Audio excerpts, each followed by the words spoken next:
Hello दोस्तों, मैं राजीव शर्मा एक बार फिर से आपके सामने और अपने आसनों की श्रृंखला को बढ़ाते हुए फिर से एक नया आसन करेंगे और जिसका नाम है शशक आसन। शशक आसन कहें या शशांक आसन भी इसको कुछ लोग कहते हैं। शशक आसन इसलिए, शशक से अर्थ हो गया खरगोश, यानी खरगोश जैसी आकृति को हम शशक आसन कहते हैं। इसमें खरगोश जैसी आकृति बनती है। इसके क्या लाभ हैं, क्या फायदे हैं, उसके बारे में चर्चा कर लेंगे और एक बार करके देख लेते हैं कैसे करना है, देखेंगे। तो पहले अपने को वज्रासन में बैठना है। इस प्रकार से वज्रासन में बैठेंगे और दोनों एड़ियों के बीच में, और फिर क्या करना, हाथ उठाने, श्वास भरनी। श्वास भर लेंगे और धीरे धीरे श्वास छोड़ते हुए नीचे आगे आएंगे। माथा अपना जमीन पे लग जाएगा, हाथ सामने।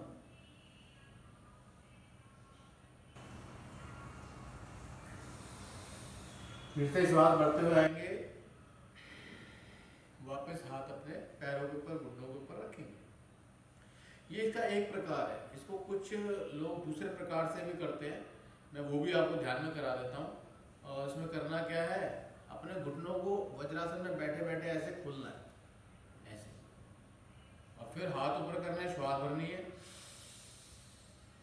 और श्वास छोड़ते हुए नीचे आना। आपकी बार क्या, छाती और ठुड्डी अपनी जमीन पर लगेगी। ध्यान करेंगे इस बात का। अपने हिप्स अपनी एड़ियों के साथ चिपके रहेंगे, सारी श्वास छोड़ देंगे।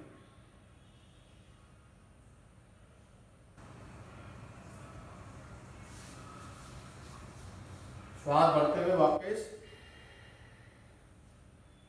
मैं आपको एक बार दूसरी तरफ से दिशा में भी एक बार करा देता हूँ ताकि ध्यान में आ जाएगा करना कैसे। देखिए, दोनों घुटने इसमें जुड़े हुए हैं। एक, श्वास भरते हुए हाथ ऊपर, श्वास छोड़ते हुए नीचे, एड़ियों से अपने हिप चिपके रहेंगे, माथा जमीन पर।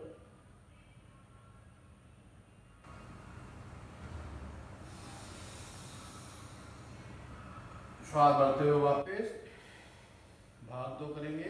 एक, पैर दोनों अपने घुटने खोल लेंगे। दो, श्वास भरेंगे। तीन, श्वास छोड़ते हुए सामने, आपकी बार ठुड्डी और छाती जमीन पर।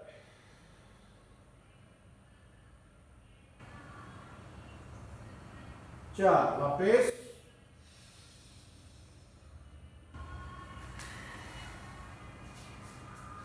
तो ये था दोस्तों अपना शशक आसन या शशांक आसन। एक्चुअली क्या है दोस्तों कि जो हमने पहले जो आसन किए हैं उनमें एक आसन हमने किया था उष्ट्रासन। ये उष्ट्रासन जब करते हैं उसको तुरंत बाद इसको आसन को कर लेना चाहिए। एक्चुअली ये उष्ट्रासन का उपासन है। उष्ट्रासन में हमारा धड़ इस प्रकार से उठता है। मैं ध्यान में करा देता हूँ कैसे किया था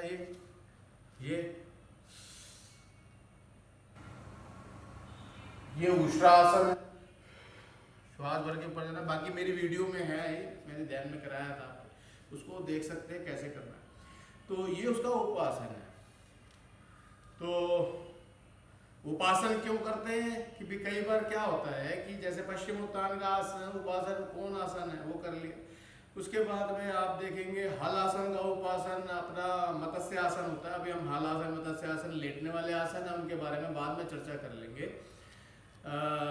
उपासन इसलिए किया जाता है कि कई बार क्या होता है कि वैसे मान लीजिए कि हल आसन आपने करा तो आपके यहाँ सर्वाइकल होने का थोड़ा डर रहता है, दर्द हो जाता है यहाँ पर।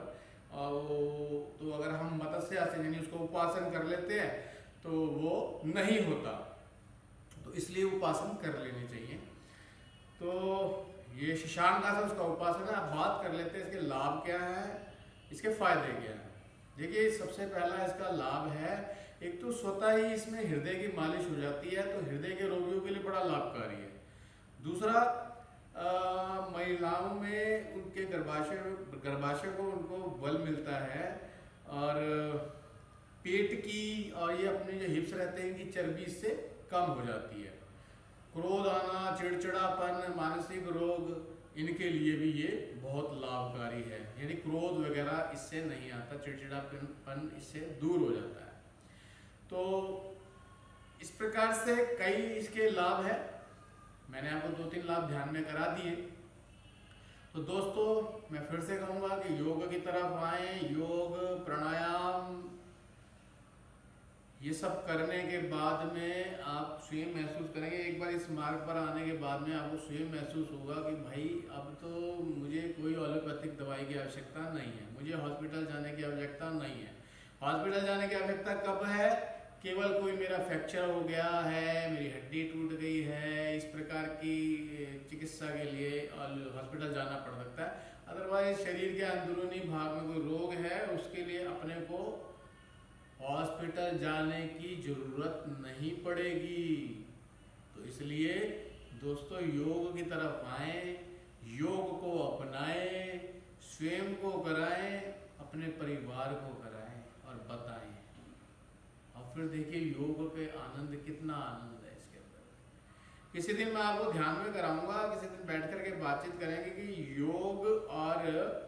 योग आसन प्राणायाम और जो तेज एक्सरसाइज यानी जल्दी एक्सरसाइज करने का जो तरीका है उसमें और योग करने में क्या डिफरेंस है, यानी अंतर क्या है, डिफरेंशिएट क्या है, इसके बारे में चर्चा करेंगे। तो आपके ध्यान में आ जाएगा कि जो लोग जल्दी रनिंग करते हैं, जल्दी एक्सरसाइज करते हैं, उसका शरीर पर क्या प्रभाव है, और जो योग आसन प्राणायाम करते हैं उसका शरीर पर क्या प्रभाव है। तो दोस्तों आसन अभी हमने बैठने वाले आसन लगभग पूरे कर लिए हैं, कोई एक आध रह गया होगा तो मैं आपको ध्यान में करा दूंगा। तो 8 चक्रों में से अगर ये जो शशांक आसन है, इसकी तीसरी स्थिति यानी अंतिम स्थिति कब बनती है? जब अपना माथा जमीन पर लग जाता है या दूसरे भाग में ठुड्डी और छाती जमीन पर लग जाती है, वहाँ कुछ समय के लिए रुकना अपनी क्षमता के अनुसार और फिर वापस आना, और आज्ञा चक्र पर अपना ध्यान लगा सकते हैं अंतिम स्थिति पर, जैसा मैंने ध्यान में कराया। कुछ आसनों में मैंने ध्यान में नहीं कराया, मैं आगे ध्यान में कराऊंगा कि हर आसन में हम लोग किसी न किसी अपने चक्र पर ध्यान लगा सकते हैं। चक्र आपको ध्यान में है, मूलाधार चक्र, स्वाधिष्ठान चक्र, मणिपुर चक्र, हृदय चक्र, विशुद्धि चक्र, आज्ञा चक्र और अंत में सहस्रा चक्र। तो चक्रों का भी अपना महत्व रहता है। तो आगे फिर मिलेंगे किसी एक आसन के साथ में। मैं राजीव शर्मा, बाय।